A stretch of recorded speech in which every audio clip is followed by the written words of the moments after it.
Welcome to this very special edition of the KAJ Masterclass Live, the show which ensures that you profit from your time spent here with experts, either through their industry insights, information, or simply learning from them. And today we have with us Lucy Baldwin. She teaches planetary magic and shadow alchemy, helps people actualize their dreams and find their own innate power by relating with the planets as allies and using a variety of life changing methodologies and rituals. So we'll understand from her, all this and much more.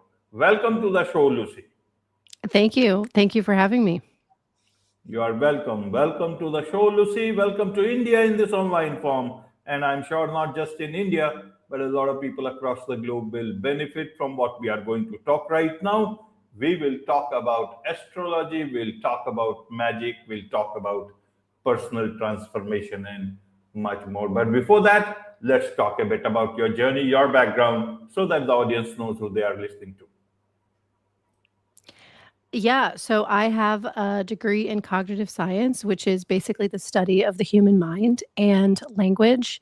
And I have been into spirituality basically since I was a child. I mean, I started being really interested in philosophy when I was very, very young and took that through college. And then as an adult, I got really into working with intense psychedelic medicine and just like experiencing altered states of consciousness, sort of blasting out. And then I came to understand. So the thing is with psychedelics and a lot of this kind of work, I was always really fascinated by sort of the art of getting what you want. Like, how do I create what I want? How do I actually manifest? Because I saw that, there was a lot about manifestation and how to get what we want. And I realized that it was actually more about becoming what we want to become, and that identity was sort of this key piece in actually being able to get what we want, and also understanding the unconscious and the role of the unconscious. And I don't know how long you want me to talk about this, but I could keep going. But basically, it's like a lot of us, we know what we should do or could do, and we don't have, like, we're not actually able to just force ourselves to do the things that will get us what we want. And so what I have found is that it's really all about working with the unconscious mind to sort of seduce ourselves into getting the things that we want for ourselves. And there's a lot of ways to do that. So there's, hypnosis and, people use a lot of like classical manifestation stuff. But I have found that shadow work and ritual are two incredible ways to communicate with our own unconscious and communicate with our psyche such that we can get it aligned with doing what it is that we need to do to get what we want. Absolutely, absolutely, Lucy. So, for the general people who would be listening to this, how should they understand what is it that you are trying to say with what you are doing and saying? So the main thing is that basically the idea is that if you're stuck or if you can't figure out why certain things aren't working for you or why you keep having the same sort of problems, maybe it's a similar relationship dynamics, maybe you always get into bad relationships, maybe it's financially, maybe you just keep getting stuck in the same situations. There's numerous ways that this can show up. And essentially, what I'm saying is that the way to help ourselves in those situations is to work with our unconscious mind to make shifts, because a lot of us have unconscious beliefs and identities. Like, we believe ourselves to be dysfunctional in relationships, or we have beliefs about how the other sex behaves or how things need to look in relationships that are not actually aligning with reality. And so we can shift our unconscious beliefs, identities, stories that we're telling ourselves, mostly about ourselves, like our beliefs about ourselves. And that can open the door to receiving things or creating things that we otherwise wouldn't be able to. And I guess really what I'm saying is that the two tools that I'm obsessed with, that I teach about because they're the two most effective tools I have found for doing this kind of work and making real powerful change in one's life. Absolutely, absolutely. So I'm a bit intrigued for about astrology. Means, where did you learn or understand about astrology first? How did this part came into your life? Because normally, people look at astrology in a very with a lot of questions in them. So I want to understand that part of your journey and motivation. Yeah, astrology is actually so I grew up in a family that was what we call woo, like pretty out there in terms of believing in astrology and just sort of being really open-minded about like what is just about the truth that we don't really know as much as science likes to tell us that we know about reality. Like we don't even understand human consciousness. And so the idea of astrology always seemed sort of intuitive and natural to me that, that the location of the planets, these huge forces, that are in our solar system, like that would have an impact or maybe create a signature on us when we're born. It's just it's just gravity. Like we don't understand the gravitational force at all. If you um like, we can measure it, but we have no concept of how it works or what's actually going on there. And anyways, so all of this is just to say that I'm actually not much of an astrologer. I love astrology, but I actually work with planetary magic. So I work with the planets that you look at in astrology. Um, and I work with them as allies, and so I'm actually not much of an astrologer, but if you understand astrology and you're interested in astrology, then planetary magic is a really, really nice way to work with those energies and those forces, and to sort of, like, take them on as allies. Absolutely, absolutely. We'll understand about the planet as allies. But first, let's understand the type of people who come to you. Who are your clients? What is it that they generally come to you for, Lucy? It tends to be a lot of people who are, um, seeking something more, seeking connection with something greater, looking people who want to grow. Like, it's really people who are on, like, personal growth journeys in their lives.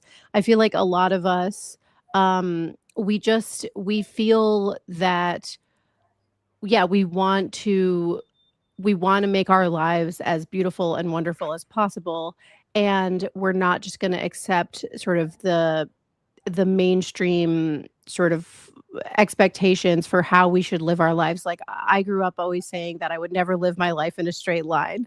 And I've never worked a corporate job, and I tend to have a lot of people come to me who are either disillusioned by that world, and they've kind of had a spiritual awakening, and they're like, I don't want to be just like living my life to work all the time. And they're looking for meaning and purpose. And this is everything that I'm talking about in terms of working with the unconscious is all about like knowing thyself, um and also connecting with the planets as these allies does create a sense of connection. And also within the communities that I have, we connect a lot. And well, it's sort of embarrassing to say this, but it's kind of actually all about self-love and just sort of accepting oneself as we are. Um, that can really open the door to actually start to change. Absolutely. So, how do you convince them that people think that networking and finding allies on planet Earth itself should be enough, and here you are telling them to talk about sending them to other planets and find them as allies. How do they take these suggestions? Especially these are all, I guess, educated people who would find much more scientific bent of mind, who would find these things difficult to understand. Not that they won't want to understand, but would take a bit of time to understand and reason it out first. Well, I think everybody realizes, if we think critically about it, that um, we only have so much self control. Like we can only use our will it's only so strong. And actually, studies have shown that we actually have sort of a limited amount of willpower. And if we use it up, it can actually get exhausted. Like it's a resource.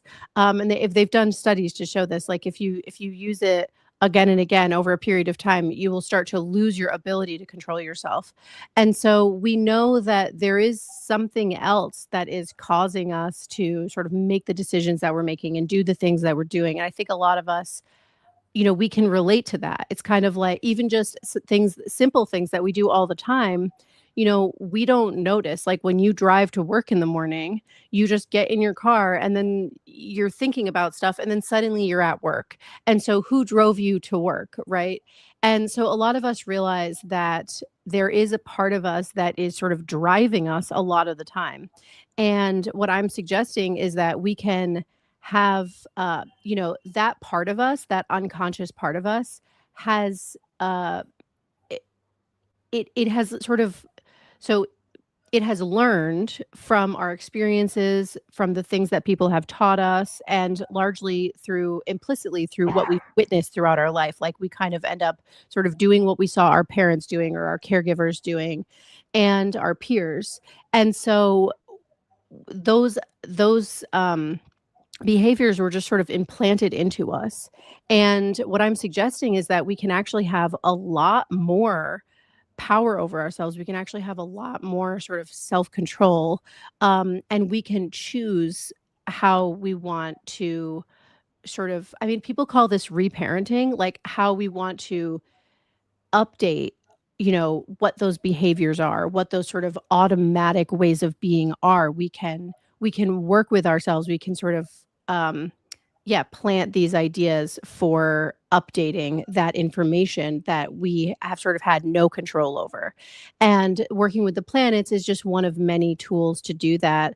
But the planets are really cool because they represent these archetypes and these different ways of being that are pretty well understood across like most humans. And so we have this connection. Our unconscious mind has a map already for what these symbols represent. And so we can use those symbols to tap into those different energies and bring about different sort of behaviors or like ways of being that otherwise might not have been available to us. And I can give Right. concrete example if you're curious what I mean. Yes, yes, please. So, for example, I am a very martial person, like very masculine in my way of thinking and doing and being. So I'm very like, I like to take initiative and I like to go out and get stuff. And I like to kind of be very, I don't want to say aggressive, but just sort of that masculine, like going out and doing that Mars, very active way.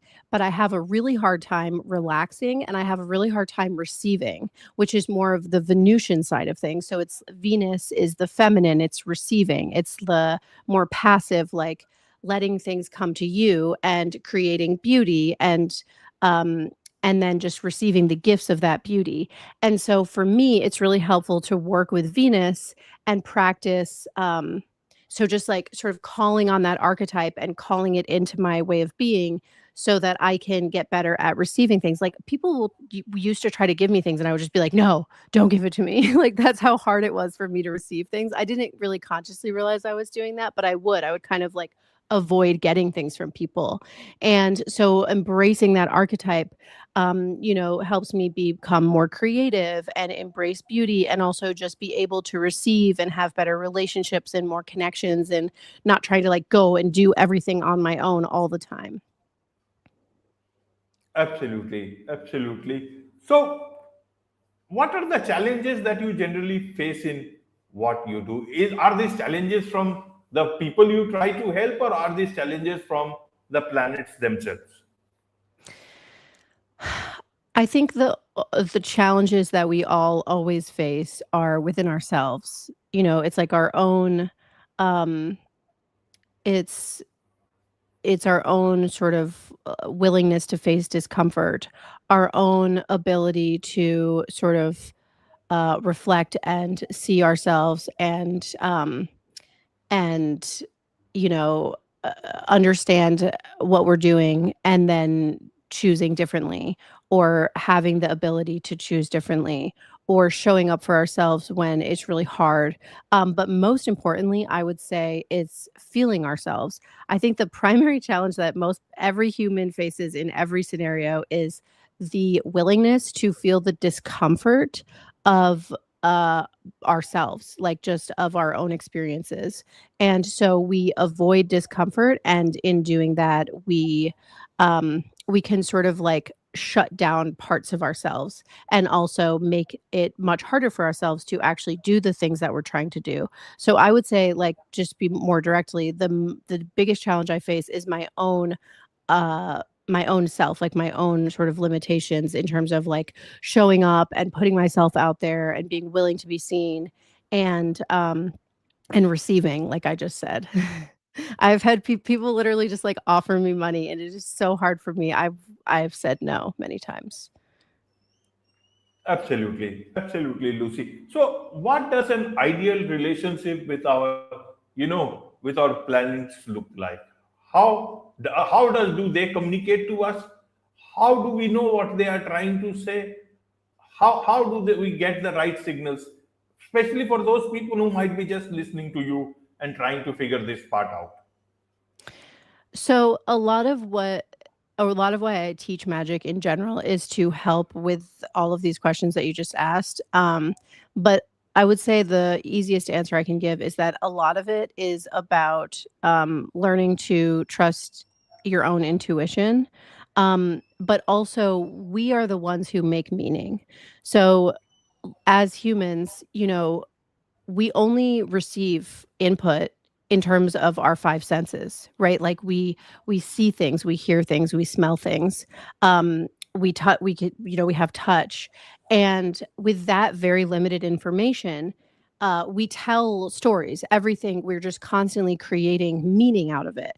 And so, like, my arm itches, and that has a meaning, or it's hot, and like, I'm feeling the sensation of heat, but we create meaning around it. And so it's always about finding this sort of balance of what are the meanings that we're just making up to sort of torture ourselves, and what are the meanings that are supporting the life that we want to live and the reality that we want to create. And I would say, like, in general, how we know, um, like, communicating with the planets or living with the planets, is really just about respecting each different facet of oneself. It's like accepting and owning just who we are and how we are and what our tendencies are, without having to, like, judge and shame and resist and sort of fight against ourselves all the time. Right, Lucy. So this relationship, the planets as allies, we should consider this as magic, or should we consider it as science? I mean, I like to think of it as magic, because, and also because I do ritual. So I actually will, make offerings and sort of light candles and read poetry and do symbolic actions. And of course, the ritual is symbolic action, where I'm literally creating a symbol and I'm acting it out to communicate to my unconscious sort of like what I want it to do or what I want to happen, and sort of call that archetype forward within myself.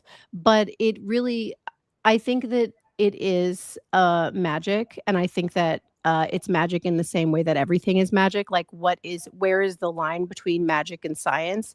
Magic is sort of science that we don't really understand yet, and that we can't measure. So I think magic and science are kind of maybe one and the same. Right, Lucy. In a nutshell, what is it that you would want to tell the audience about what you are doing, how they can take your help? Well, I would say to, I mean, I have a free online community, where we do ritual every month, and that's a really great way to get started with this. But I would, in general, say, my primary message is to, um, just open up your mind to the possibility of that there's a totally different way of living and doing things than you previously realized, and that you are way vaster and way bigger and capable of so much more than you ever even would have imagined, and that the mind is infinite. Oh, wonderful, wonderful. The mind is infinite. So, what's the best way people can connect with you, Lucy? Well, you can find me on Instagram, lucy.baldwin.author. But you can also go to my website, which is lucybaldwin.me. Wonderful. With this, it's a wrap on this very special edition of the KJ Masterclass Live. Thank you so much indeed for joining us. Thank you for having me.